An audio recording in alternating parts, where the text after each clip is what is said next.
साथियों, आज भारत जोड़ो यात्रा का 128वां दिन है और आज सुबह लगातार 7 बजे से लेकर करीब 1 सवा 1 तक भारत जोड़ो यात्रा चली है और आज सुबह करीब 21 किलोमीटर हमने कवर किया है। 2 ब्रेक पॉइंट थे और पहले चाय के ब्रेक पॉइंट में राहुल जी की मुलाकात 30-35 वकीलों से हुई थी जो जम्मू और कश्मीर हाई कोर्ट में प्रैक्टिस करते हैं, जाने माने वकील हैं। उनके बारे में हमारे पीसीसी अध्यक्ष और हमारे प्रभारी आपको जानकारी देंगे। और आज दोपहर को भारत जोड़ो यात्रा नहीं होगा, रात को यहीं हम रुकेंगे सांबा में और कल भी सुबह ही भारत जोड़ो यात्रा होगी। कल भी करीब 22 किलोमीटर हम कवर करेंगे। कल रात को हम जम्मू में रुकेंगे और परसों जैसा कि आप जानते हैं पत्रकार सम्मेलन राहुल गांधी जी संबोधित करेंगे। मैं 1-2 बातें हैं जो शर्मा जी आपको अवगत कराएंगे, हमारे पीसीसी अध्यक्ष जी अवगत कराएंगे और हमारे प्रभारी भी अवगत कराएंगी। उसके बाद में अगर आपके कुछ सवाल हैं हम उसका जवाब देने का कोशिश भी करेंगे। पर मैं एक बार फिर आपका शुक्रगुजार हूं कि आप लोग सब चल रहे हैं। मीडिया ट्रक में कई लोग चल रहे हैं, हमारे साथ सेवा दल की टोली के साथ कई लोग आए हैं, मेरे साथ लंबी बातचीत हुई है और आज आपने देखा है इस 22 किलोमीटर करीब 22 किलोमीटर के स्ट्रेच में कितने उत्साह के साथ जनता भारत जोड़ो यात्रा का स्वागत इन्होंने किया है, राहुल जी का स्वागत किया है। कुछ जगहों हमें देखने को मिला कल भी और आज भी। मैं आलोचना नहीं कर रहा हूँ पर सिर्फ कहना चाहता हूँ, कल भी मैंने देखा और आज भी मैंने देखा कुछ जगहों में लोग को आने नहीं दिया जा रहा था सड़क पर, पुलिस उनको पीछे ही रख रही थी। मैं किसी की आलोचना नहीं करता हूँ पर मैंने देखा कि कई लोग आना चाहते थे सड़क पर, स्वागत करना चाहते थे भारत जोड़ो यात्रा का, पर उनको पीछे धकेल दिया गया। पर उसके बावजूद भारी मात्रा में लोग आए हैं। आज तो बिल्कुल मैं समझता हूँ बहुत उत्साहजनक भरपूर तरीके से भारत जोड़ो यात्रा का स्वागत किया है। जम्मू में भी ऐसा ही होगा, हमें पूरा विश्वास है और उसके बाद कश्मीर में भी। ये बात साफ है कि राहुल गांधी जी का जो संदेशा है, का जो सब पैगाम है सद्भावना का, अमन का, शांति का, मोहब्बत का, भाईचारे का, वो जनता में गूंज रही है और जनता जान गई है कि भारत जोड़ो यात्रा एक गंभीर प्रयास है भारत जोड़ने का, हमारे समाज में नफरत को तोड़ने का। और जो ध्रुवीकरण किया जा रहा है भाषा के नाम पर, प्रांत के नाम पर, जाति के नाम पर और ख़ास तौर से धर्म के नाम पर, उस ध्रुवीकरण के खिलाफ ये एक बहुत बुलंद आवाज़ है। तो बीजेपी भौखलाई हुई है। कल जम्मू के नेता ने एक प्रमुख अखबार में एक आर्टिकल भी छपा है उनका कि उन्होंने भारत जोड़ो यात्रा की आलोचना की है। उसका जवाब उसी अखबार में आज हमने दिया है।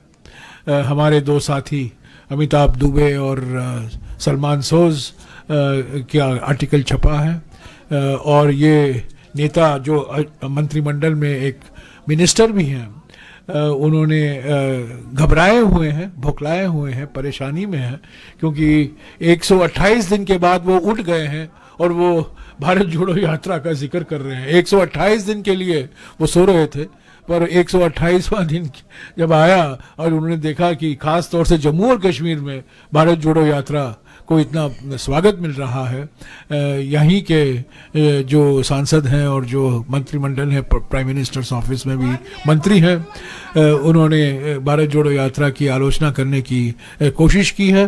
पर मैं समझता हूं जो उन्होंने जनता के सामने रखा है बिल्कुल बेबुनियाद है।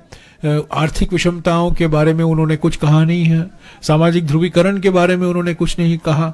और आज हमारे देश में जो एक अनडिक्लेयर्ड इमरजेंसी है, जो पॉलिटिकल तानाशाही है, सेंसरशिप है, आप जानते हैं किसका मैं जिक्र कर रहा हूं। पिछले 24 घंटे में आपने देखा है किस तरीके से मीडिया पर सेंसरशिप लगाया जा रहा है। ये सब बिल्कुल ये साफ है कि हमारे देश में अनडिक्लेयर्ड इमरजेंसी है और एक ही व्यक्ति का शासन, एक ही व्यक्ति की हुकूमत चल रही है। मैं अभी शर्मा जी से गुजारिश करूंगा कि एक जो हादसे हुए हैं जम्मू में, उसके बारे में आपको कुछ बताएंगे। उसके बाद पीसीसी अध्यक्ष संक्षिप्त में कुछ बोलेंगे, और उसके बाद में रजनी पाटिल जी आपसे बातचीत करेंगे। शर्मा जी। साथियों, कल 2 हादसे हुए जम्मू शहर में। आप जानते हैं कि बम ब्लास्ट हुए एक के बाद एक, और एक बुजालता में भी हमने एक ब्लास्ट देखा। आईडी टाइमर ब्लास्ट था, और ये गंभीर चिंता की बात है कि इतनी हाई सिक्योरिटी अलर्ट के बावजूद भी आतंकवादियों ने जम्मू शहर में, ये दूसरी वारदात है कि सिदरा में ही, यहाँ कल राहुल जी को रात को कैंप पे रुकना है, वहाँ पिछले दिनों 4 आतंकवादी जो है वो एनकाउंटर हुआ। और इस दौरान जबकि यात्रा यहाँ है और उसके नज़दीक ही कल 2 ब्लास्ट होना, ये अपने आप में एक प्रश्न चिन्ह खड़ा करता है, चिंता का विषय है। हम मानते हैं कि सिक्योरिटी अलर्ट है, सिक्योरिटी एजेंसीज अपना अच्छी तरह से काम करते हैं, लेकिन ये जो दावे हैं कि पिछले दिनों एनकाउंटर होना इसी इलाके में, शहर में, और डांगरी में इतनी बड़ी हत्या होना, वो निर्मम हत्याएं, और उसके बाद सरकार के वो दावे कि हमने जम्मू में आतंकवाद का खात्मा कर दिया। आपको पता है 31 दिसंबर को ये दावे किए गए और 1 जनवरी को ही वहाँ निर्मम हत्याएं की गई माइनॉरिटी कम्युनिटी की। तो कल भी जो हुआ, गंभीर चिंता व्यक्त करते हैं। हम आतंकवाद के खिलाफ एकजुट होकर के लड़ते हैं, लेकिन यहाँ उनको सराहना भी करते हैं कि सिक्योरिटी फोर्सेस अपना काम करती हैं, वहाँ इनकी निंदा करने के साथ साथ चिंता भी व्यक्त करते हैं। हमें भी अपने नेता की सुरक्षा की बहुत चिंता है। हमने तमाम जो एलजी एडमिनिस्ट्रेशन और सिक्योरिटी एजेंसीज की एडवाइजरी गाइडलाइंस के मुताबिक बिल्कुल व्यवस्था उसी तरह से की, सीमित भी की, लेकिन उसके बावजूद इस तरह की घटनाएं होना चिंताजनक है। मैं इतना ही कहूँगा इस मौके पे, और सरकार से मांग करूँगा कि आतंकवाद के विरुद्ध और कड़ा किया जाए और माइनॉरिटी की किलिंग्स और इस तरह की वारदातों पे और अंकुश लगाया जाए। मैं पीसीसी प्रेसिडेंट विकास सुरवानी साहब से कहूँगा वो आपसे बात करें। सब साथियों को सलाम है और आदाब पेश करता हूं।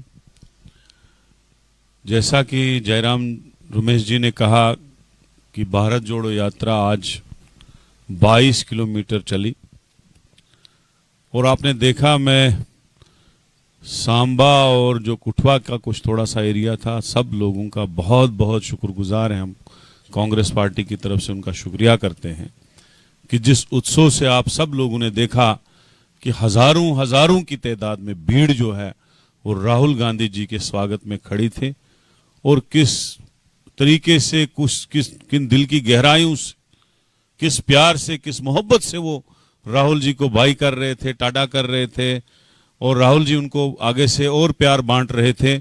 सिक्योरिटी के कारण राहुल जी ज्यादा उनके साथ मिल नहीं सके, लेकिन काफी लोगों से वो बुला के उनसे मिले। तो मैं ये कहूँगा कि जो जयराम जी ने कहा कि जो इमरजेंसी इस वक्त अनडेमोक्रेटिक इमरजेंसी जो इन्होंने अभी लफ्ज यूज किया, उसका सबसे ज्यादा असर जो है वो जम्मू कश्मीर में है। मैं आपको ये कहूँगा कि मैंने 2008 में इलेक्शन लड़ा, उसके बाद आज तक 2 ही इलेक्शन हुए, 15 साल होने लगे, और एक टर्म तो आधे में ही खत्म कर दी, और ऐसी इमरजेंसी लगी है कि एक आदमी और उसके सारे सहयोगी जो बाहर के स्टेटों से जम्मू कश्मीर पर राज कर रहे हैं। तो मुझे लगता है अब लोगों को पता चलने लगा है कि जम्मू कश्मीर में सताए हुए लोग हैं बीजेपी के शासन से, जो उन्होंने हमारे स्टेट के हिस्से किए, यूटी बनाए, और अभी लैंड का जो मसला चल रहा है, गरीबों से जमीनें छीनी जा रही, जो सैकड़ों साल से उनके पास थी। जो मकान उनने 5-10 मरले में बनाए थे, डोजर लगाए जा रहे हैं। एक काम भी 8-10 साल में, जो 9 साल बीजेपी रही, 3.5 साल वो इलेक्टेड में रहे और उसके बाद वो गवर्नर, अब 9वां साल चढ़ गया, गवर्नर रूल लगा के बैठे हैं। एक काम भी बोलो कोई अच्छा काम किया उन्होंने? तो मैं ये कहूंगा कि लोग जो है सताए हुए हैं जम्मू कश्मीर के, और लोग चाहते हैं बदलाव। और राहुल गांधी जी एक बहुत बड़ी किरण है। राहुल जी को एक किरण से देखते हैं, कांग्रेस पार्टी को एक उम्मीद से देखते हैं लोग। और इंशाल्लाह मुझे यकीन है आने वाले वक्त में एक बहुत बड़ा बदलाव होगा। वो बदलाव 2 दिन की यात्रा में हमें नजर आ रहा है। कुठवा में जो यात्रा चली, हजारों की तादाद में भीड़ ने स्वागत किया, और आज आपने देखा, आप खुद चल रहे थे कि बगैर गाड़ी घोड़े के बुलाए हुए खुद महिलाएं, बच्चे, बुजुर्ग, मजदूर पेशा लोग अपना कामकाज, दुकानदार अपना कामकाज छोड़ के राहुल जी की खिदमत में जो है उनको प्यार मोहब्बत के लिए खड़े थे। तो मैं इन्हीं अल्फाज से ये कहूंगा कि आने वाले वक्त जो है बदलाव का होगा, और एक बहुत बड़ा बदलाव होगा, और डेमोक्रेसी जम्मू कश्मीर में बहाल होगी और कांग्रेस पार्टी से होगी। Thank you very much. मैं जयराम जी से, रजनी पाटिल जी से गुजारिश करूंगा कि वो कुछ शब्द बोले। आप सभी को मेरा नमस्कार। धीरे धीरे हम जम्मू कश्मीर की यात्रा को आगे बढ़ाते हुए जम्मू के पड़ाव पे आ गए, और इसके आगे हमारा आखिरी डेस्टिनेशन जो है श्रीनगर, वहाँ पे जाएंगे आने वाले 8 दिन में। आज राहुल जी 21 किलोमीटर चले, जैसे कि जयराम जी ने अभी बताया, और जिसमें जो वकीलों का प्रतिनिधिमंडल मिला, उनको जो डेलीगेशन मिला, हमारे जम्मू कश्मीर हाईकोर्ट के बार एसोसिएशन के अध्यक्ष 3 बार रह चुके और अभी भी है, और जो सीनियर काउंसिल है वो एडवोकेट M.K. भारद्वाज और उनके सभी साथी, तो कुल 13 लोग, उसमें 2 महिलाएं भी शामिल थी। उन्होंने सबने 25 मिनट तक राहुल गांधी जी के साथ चर्चा की, जिसमें जो बहुत सारे विषयों के ऊपर उनका चर्चा का विषय था। उसके बाद में अभी कल जो उनका प्रोग्राम है, उसमें पहले टी पॉइंट पे राहुल जी मिलेंगे कश्मीरी पंडितों को। कश्मीरी पंडितों की जो समस्याओं को आगे लाना पड़ता है या उनको जो फेस करना पड़ता है, खास तौर पे जो उनको मिला वो सिर्फ हमारे डॉक्टर मनमोहन सिंह सरकार के कार्यकाल में उनको नौकरी दी गई, उनको घर मिल गए, उसके बाद में सिवाय लिप सिंपत्ति के अलावा उनको कुछ भी नहीं मिला, और वो लोग अभी पीड़ित है, ताड़ित है, क्रोधित है। तो वो सब मिलना चाहते हैं, उनको मिलवाएंगे। दूसरा शिष्टमंडल उनको दोपहर 3 बजे के बाद कैंप में मिलेगा PRIs का, जो हमारे इलेक्टेड रिप्रेजेंटेटिव्स है। चाहे आपको तो मालूम है कि जिसमें महिलाएं भी है, लड़के भी है, पुरुष भी है, तो उन सब PRI पंचायती राज के जो इंस्टीट्यूशन के जो हमारे सदस्य हैं, उनको मिलके उनके समस्याओं का ध्यान और उनको अवगत कराने की कोशिश और उनकी समस्या जानने की कोशिश राहुल जी करेंगे, और ऐसे करके हमारी यात्रा आगे चली जाएगी।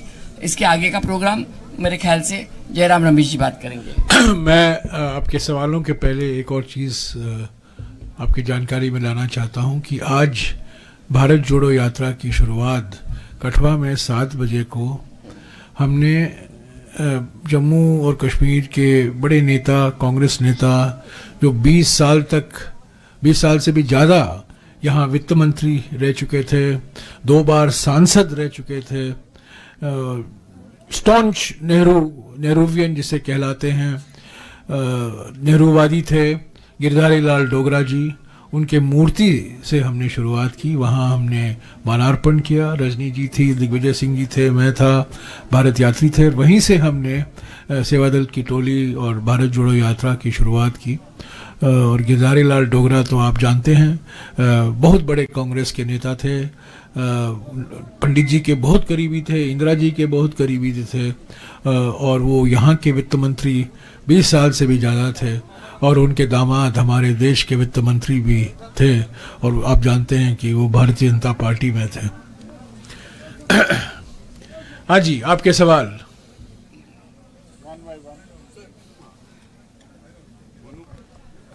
Hello, lot of senior leaders were invited, including Dr. Farooq Abdullah. So was Dr. Karan Singh also invited, and if not, why? I'm invited. Every senior leader has been invited. I think Rajni Patil will inform you. All senior leaders have been invited. And yesterday Dr. Karan Singh spoke at a function in New Delhi, and he welcomed the Bharat Jodo Yatra and supported and applauded Mr. Rahul Gandhi's efforts through the Bharat Jodo Yatra. But I'll ask Rajni ji to give you more information in I detail. personally spoke to him, and he said that in this situation I cannot come because of my health, because he is not well. So he said I cannot travel so much and I cannot walk even, but my all best wishes are there, so I will talk to Rahul ji. That's what he said. I hope you will recall that Dr. Karan Singh is a very young 92. So, he is with the spirit. He is with the Bharat Jodo Yatra in spirit. I believe he spoke yesterday or the day before yesterday at a function where he applauded Mr. Rahul Gandhi's efforts. But physically, he may not be in a position to actually walk. Mike लीजिएगा एक एक करके. हाँ, भाजपा लगातार कटाक्ष कर रही है भारत जोड़ो यात्रा पर कि सबसे पहले राहुल गांधी अपना स्टैंड 370 और पीएचडी अलायंस को लेकर जो है वो क्लियर देखिए, मैंने बार बार इस सवाल का जवाब दिया है. ये डाइवर्जनरी टैक्टिक है. ये भारत जोड़ो यात्रा के बारे में हम बोल रहे हैं. ये प्रेस वार्ता भारत जोड़ो यात्रा पर है. राजनीतिक मुद्दे नहीं हम इस पर बातचीत करेंगे. राजनीति उसके बारे में अलग से वार्ता हम भेंट वार्ता में हम बातचीत करेंगे. राहुल जी उनका स्टैंड का स्पष्टीकरण देंगे. अभी के लिए हम भारत जोड़ो यात्रा में निकले हुए हैं और बीजेपी की ओर से पहले दिन से प्रयास किया जा रहा है भारत जोड़ो यात्रा को बदनाम करने में और राहुल जी की छवि को बिगाड़ने में और बिल्कुल फजूल की बातें उठाने में. पहले टी शर्ट, बाद में कंटेनर, बाद में जूते, अलग अलग तरीके के मुद्दे उठाए जा रहे हैं. ये सब गंभीर मुद्दे हैं. आर्टिकल 370 गंभीर मुद्दा है बिल्कुल. पर सबसे बड़ा मुद्दा ये है जम्मू और कश्मीर में लोकतांत्रिक प्रक्रिया कैसे आप वापस लाएंगे इस राज्य में. और ये राज्य भी नहीं रहा, अभी यूटी है. ये तो अभी होम मिनिस्ट्री का एक अटैच्ड ऑफिस बन गया है. तो कब ये सवाल ये उठता है जम्मू और कश्मीर में चुनाव कब होंगे, जम्मू और कश्मीर को फिर से फुल स्टेटहुड कैसे मिलेगा. यही तो मुद्दे हैं. हाँ जी सर, एक नाम बोल देंगे ऑर्गेनाइजेशन का विल बी थिंक. हाँ अपना नाम और सर, राजू शर्मा, स्टेट समाचार से. सर, मैं जानना चाहता हूं कि कांग्रेस को आखिर जो भारत जोड़ो यात्रा है उसका मुख्य उद्देश्य क्या है. आप कल परसों नहीं आए थे तो मुझे दोहराना पड़ेगा. कुछ लोग यहाँ थे तो मैं उनसे माफ़ी मांगूंगा कि मैं दोहरा रहा हूँ जो मैंने पहले कहा है. हमारा मुख्य उद्देश्य ये है कि हमारे समाज के सामने, हमारे लोकतंत्र के सामने, हमारे देश के सामने 3 बड़े खतरे दिखाई देते हैं. पहला, आर्थिक विषमताएं बढ़ रही हैं महंगाई के कारण, बेरोजगारी के कारण, गलत जीएसटी के कारण, नोटबंदी के कारण, हम दो हमारे दो के कारण आर्थिक विषमताएं बढ़ रही हैं. ये बड़ा खतरा है. दूसरी बात, चुनावी फायदे के लिए सामाजिक ध्रुवीकरण को प्रोत्साहन दिया जा रहा है. धर्म के नाम पर, जाति के नाम पर, प्रांत के नाम पर, भाषा के नाम पर, आरएसएस और बीजेपी की ओर से. ये भी बड़ा खतरा है. और तीसरा बड़ा खतरा यह है कि आज राजनीतिक तानाशाही हकीकत बन गई है. एक व्यक्ति हुकूमत कर रहा है, संविधान का नजरअंदाज किया जा रहा है, संवैधानिक संस्थाएं कमजोर किए जा रहे हैं, संवैधानिक संस्थाओं का दुरुपयोग हो रहा है. और जैसा कि मैंने पहले कहा, अभी हमारे देश में अनडिक्लेयर्ड इमरजेंसी है. तो ये 3 बड़े खतरे हैं. लोग बार बार पूछते हैं आप भारत जोड़ने में निकले हुए वो कौन तोड़ रहा है. मैं कहता हूं, कांग्रेस पार्टी कहती है कि तोड़ने वाले बीजेपी और आरएसएस हैं और उनकी नीयत और नीतियों के कारण आर्थिक विषमताएं बढ़ रही है, सामाजिक ध्रुवीकरण बढ़ रहा है और राजनीतिक तानाशाही हकीकत बन गई है. इसके खिलाफ हम हमारी आवाज उठा रहे हैं. इनके बारे में राहुल जी जनता को उजागर करना चाहते हैं कि ये खतरे हैं. एक बात और कहूंगा मैं कि हर पार्टी विश्वास करती है कि हमारा देश, हमारा लोकतंत्र, हमारा संविधान अनेकता में एकता के सिद्धांत पर है। पर कांग्रेस पार्टी एकमात्र पॉलिटिकल पार्टी है जो न केवल अनेकता से एकता में विश्वास करती है, बल्कि अनेकता से एकता, न केवल अनेकता में एकता, not only unity in diversity, पर अनेकता से एकता, यानी कि यूनिटी थ्रू डाइवर्सिटी। अगर आप अनेकताओं को दबाएंगे तो एकता खतरे में है। तो राहुल जी का मकसद भारत जोड़ो यात्रा में यह है कि हम हमारे देश के अनेकताओं को सम्मान दें, हमारे देश के अनेकताओं को पहचाने और हम हमारे देश के अनेकताओं का जश्न मनाएं, ताकि हमारी एकता मजबूत हो। चुनाव से कोई लेना देना नहीं है भारत जोड़ो यात्रा का। भारत जोड़ो यात्रा विचारधारा की यात्रा है।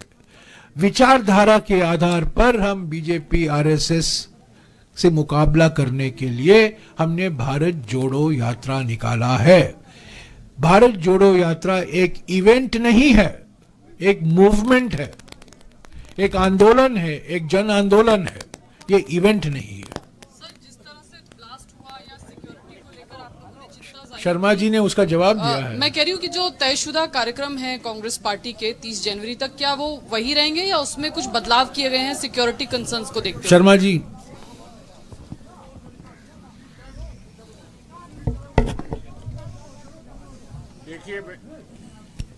देखिए हमने कहा कि सिक्योरिटी एजेंसीज की एडवाइजरी और उनके कंसल्टेशन से सारा प्रोग्राम तय हुआ है। इस तरह की वारदातें हमें अपने रास्ते से हटा नहीं सकती। आतंकवाद का डट के मुकाबला करेंगे और तयशुदा कार्यक्रम जो है वो चलेगा, और हमें पूर्ण विश्वास है कि लोगों का जितना उत्साह है उसमें कोई बाधा नहीं पड़ेगी। बावजूद इसके आने के मैंने चिंता जताई है और हम ये मानते हैं कि सिक्योरिटी एजेंसीज अलर्ट हैं, उसके बावजूद ये वारदातें हुई है तो हमारा प्रोग्राम चलेगा। जयराम रमेश जी, मैं एक बात कह दूं कि अगर आप तो हमारे साथ चली हैं, कहाँ गई चली? हाँ, आप तो हमारे साथ पहले भी चली हैं और आप जानते हैं अलग अलग राज्यों में हम औसत के तौर से 21-22 किलोमीटर करते हैं रोज, पर वो 2 चरण में होता है। सिक्योरिटी की वजह से हम यहाँ एक लगातार 22 किलोमीटर कर रहे हैं। आज भी 22 किलोमीटर हमने किया है, 21-22, कल भी 21-22 करेंगे। तो हो सकता है सिक्योरिटी की वजह से हम 2 चरण में भारत जोड़ो यात्रा नहीं करेंगे, पर एक लगातार 22 किलोमीटर। तो भारत जोड़ो यात्रा लंबाई दूरी में हमने कम नहीं किया है, पर वक्त के आधार पर थोड़ा कंप्रेस किया गया है। जयराम रमेश जी, आप एक बात फिर, राहुल जी की सुरक्षा के बारे में कोई समझौता नहीं हो सकता, कोई कॉम्प्रोमाइज नहीं हो सकता। हमारे लिए राहुल जी की सिक्योरिटी सर्वोपरि है, सर्वोपरि है। और जो सिक्योरिटी बलों की जो उनका सलाह होगा, जो उनके साथ जो बातचीत हो रही है, जो वो हमें कहेंगे उसका पालन हम करेंगे, क्योंकि हमारा हर एक भारत यात्री का मकसद ये है कि सुरक्षा के बारे में कोई समझौता, कोई संदेह नहीं होना चाहिए। जयराम रमेश जी, 2 छोटे छोटे सवाल पूछ सकता हूँ कि एक ही? एक पूछिए ना। चलिए, एक तो आप आजकल मैंने कहा 1 नेशन 1 टैक्स, 1 पत्रकार 1 सवाल। ठीक है। हाँ? आप बार बार अनडिक्लेयर्ड इमरजेंसी की बात हाँ, करते हैं। बिल्कुल। जो डिक्लेयर्ड इमरजेंसी लगा सकते हैं वो अनडिक्लेयर्ड इमरजेंसी की बात करते हैं, वो डाइजेस्ट तो नहीं है। 1975 में हो गया, मैं 21 साल का था, आप मुझे याद दिला, ठीक है। और अब मेरी किताब देखिए, मैंने पीएन अक्सर के बारे में एक किताब लिखा है, उसमें देखिए मैंने उस डिक्लेयर्ड इमरजेंसी के बारे में मैंने क्या लिखा है। अनडिक्लेयर्ड इमरजेंसी डिक्लेयर्ड इमरजेंसी से भी अधिक खतरनाक है।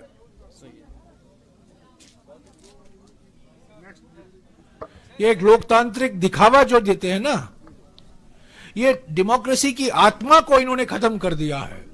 सिर्फ चुनाव होते हैं इसका माने नहीं है हम लोकतंत्र हैं। फ्रीडम ऑफ स्पीच, प्रधानमंत्री कहते हैं freedom of speech.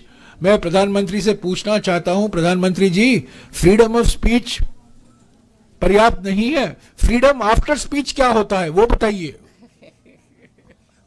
Jairam Ramesh ji, आपके पुराने साथी गुलाम नबी आज़ाद ने कमेंट किया है और ये बोला है कि यहाँ आपको बीड नहीं मिल रही, इसलिए कांग्रेस ने अपने काडर को कहा है कि बाहरी राज्यों से जो है वो यहाँ बीड मंगवाए जाए, सो दैट राहुल गांधी का जो शो है वो सक्सेसफुल दिखाया जाए। आपकी क्या प्रतिक्रिया? देखिए, गुलाम नबी आज़ाद जी बेचारे बौखलाए हुए हैं, उनका पार्टी रजिस्टर नहीं हो पाया है, उनके सभी नेता और कार्यकर्ता 2 महीने के लीव ऑफ एब्सेंस खत्म होने पर कांग्रेस में वापस आ गए हैं। डोडा तक सीमित हो गया है, डोडा आज़ाद पार्टी हो गई है डीएपी। अमित शाह और नरेंद्र मोदी की रणनीति जम्मू एंड कश्मीर में कि आप गुलाम नबी आज़ाद को भेजो कश्मीर में, कांग्रेस के वोट तोड़ो, वो विफल हो गया है। हमारे देश में 3 बी टीम है बीजेपी के, जिनका एक ही मकसद है कांग्रेस का वोट काटना। एक है ओवैसी, दूसरा है आम आदमी पार्टी और तीसरा है गुलाम नबी आज़ाद। तो उनके बारे में मैं क्या कहूं। और कठुआ में, जम्मू में जो लोग आए हैं सड़क पर, मैं विश्वास के साथ कह सकता हूं 100% यहीं के हैं। कोई पंजाब का नहीं है, कोई हरियाणा का नहीं है, कोई पंजाब का नहीं है। राम सर इधर से, न्यूज़ 24 से सर, पीछे से, यहाँ से सर। लाल सिंह डोगरा की बहुत सारी तस्वीरें दिखी कठुआ से लेके यहाँ तक में। ये बार बार वही सवाल क्यों पूछते रहते हो यार? उनको लेकर के बहुत सारे लोग पूछ रहे हैं, आपके स्थानीय लोग। और दूसरा, ये 26 जनवरी को राहुल जी क्या बनिहाल में तिरंगा फहरा रहे हैं? चौधरी लाल सिंह जी ने, शर्मा जी ने जवाब दिया है, मैं उसको दोहराऊंगा। चौधरी लाल सिंह जी ने भारत जोड़ो यात्रा का स्वागत किया है, हम उस स्वागत का स्वागत करते हैं। हाँ सॉरी, 26 जनवरी को राहुल गांधी जी तिरंगा झंडा फहरा रहे हैं। बनिहाल में 26 जनवरी को राहुल जी श्रीनगर में होंगे, बनिहाल में। असल में भारत जोड़ो एक बताइए, असल में भारत जोड़ो यात्रा चल रही है, तो रास्ते में जहाँ पे भी 26 जनवरी होगा और शायद वो बनिहाल में ही होगा, वहीं रहेंगे और वहीं पे फ्लैग होस्टिंग होगा। सर यहाँ पे, सर दिल्ली में नहीं रहेंगे। आपका सवाल जो है ना, मैं जानता हूं आपका मकसद क्या है, वो यहीं रहेंगे, जम्मू और कश्मीर में रहेंगे, बेफिक्र रहिए, यहीं रहेंगे। सवाल पूछने से एक छोटा सा, जयराम रमेश जी, जी इस तरफ मैं 2 सवाल पूछूंगा। अगर आप कहेंगे कि एक पूछिए तो मुझे ऐसा लगेगा कि आप भी बीजेपी से इतना इंप्रेस्ड हैं कि 1 टेक्स्ट और 1 ये बात करते हैं, इसलिए मैं 2 सवाल पूछूंगा। पूछिए। पहला सवाल ये कि you said that BJP is rattled because of the popularity of Yatra. That's why they wrote an article against this Bharat Jodo Yatra. So my question is, do you suspect any kind of a foul play ahead of your entering Kashmir Valley? No, I don't want to attribute any motives. BJP from day one has been carrying on a campaign to defame the Bharat Jodo Yatra. In BJP ruled states, Karnataka, Madhya Pradesh, Maharashtra and Haryana, determined efforts were made to stop the Bharat Jodo Yatra.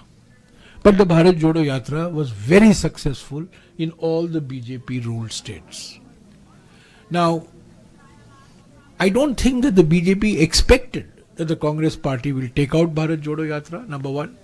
I don't think the BJP expected Bharat Jodo Yatra to have such a great public response, number two. And number three, I don't think that the BJP expected that we would sustain the Bharat Jodo Yatra now for 128 days and another 8 days remaining. So they have made every effort to defame it. Now, Dr. Jitendra Singh has suddenly woken up after 128 days to discover that there is a Bharat Jodo Yatra, and he writes an article. Is completely, I mean, I have said so before and I don't mind repeating it. There is a tribe called historians, but the RSS and the BJP specialize in a tribe called distortians. The job of the distortion is to distort history, and Jitendra Singh is one of the, along with Kiran Rijiju and many others, are very distinguished members of this distortions club. We have responded, 2 of my colleagues, incidentally, this is the 2 colleagues, one is a Dogra and one is a Kashmiri. So it is a Dogra Kashmiri Jugalbandi which has taken on Jitendra Singh. Please read the Indian Express today and you will see the response to the lies that are being peddled by Dr. Jitendra Singh. So my second question. Second question. My second question is, that I asked a question to Farooq Abdullah because government has started a policy of dismantling ecosystem of terror. What they are doing, they are demolishing houses of terror commanders. So when I asked this question to Farooq Abdullah, he said, this is revenge politics and this will alienate people. So what is the Congress stand on this? Do you also believe this is revenge politics and is going to alienate people? I'm not going to get into the specifics of what you're saying, but a Congress party's stand has always been an uncompromising fight against terrorism from whatever source it arises. We should not have any compromise in dealing with either the perpetrators of terrorism or the sponsors of terrorism. Our stand is very clear. Sir आगे की राजनीति में जम्मू कश्मीर की राजनीति में क्या but let me also say this कि BJP की राजनीति, हमारे प्रधानमंत्री की राजनीति प्रतिशोध की राजनीति है, उत्पीड़न की राजनीति है। राजनीतिक विरोधियों के खिलाफ जिस तरीके से संस्थाओं का दुरुपयोग किया जाता है, जो उनके खिलाफ हैं, जो विपक्ष की पार्टी हैं, उनके नेताओं के खिलाफ जो एजेंसियों का खिलाफ इस दुरुपयोग किया जाता है, मैं समझता हूं ये बिल्कुल भय, डर और प्रतिशोध फैलाने के लिए है। हमारे प्रधानमंत्री एफडीआई में बहुत विश्वास रखते हैं, हमेशा कहते हैं मैंने एफडीआई लाया, एफडीआई आ रहा है। उनके लिए एफडीआई का माने क्या है? फॉरेन डायरेक्ट इन्वेस्टमेंट नहीं, एफडीआई माने फियर, डिसेप्शन एंड इंटिमिडेशन। ये है असली एफडीआई। सर जो आगे की राजनीति है जम्मू कश्मीर की, क्योंकि हमने देखा जब लखनपुर आए थे राहुल गांधी जी, फारूक अब्दुल्ला ने बड़ा वार्म वेलकम किया उनको और उन्होंने भी रिस्पॉन्ड अच्छा दिया। क्या आगे की राजनीति में यहाँ कोई फ्रंट बनने वाला है बीजेपी के खिलाफ, जो कांग्रेस, पीडीपी, नेशनल कॉन्फ्रेंस का कोई फ्रंट बनने वाला है? क्योंकि राजनीति भारत जोड़ो यात्रा किसी फ्रंट बनाने के लिए नहीं निकाला गया है। Bharat Jodo Yatra has not been started to create any front. Bharat Jodo Yatra has been created to leave नफरत बिहाइंड। नफरत छोड़ो, भारत जोड़ो। We are talking non political language, we are talking the language. Rahul Gandhi ji बार बार कह रहे हैं सद्भावना, भाईचारा, प्रेम, शांति, मोहब्बत। So whether what will happen politically, time alone will tell. Time alone will tell. The Bharat Jodo Yatra is not a platform for discussing issues of political unity for other political parties. Though there will be other platforms. Yes. We are a political party. We are not an NGO. We are not a group of sannyasis. We are a political party.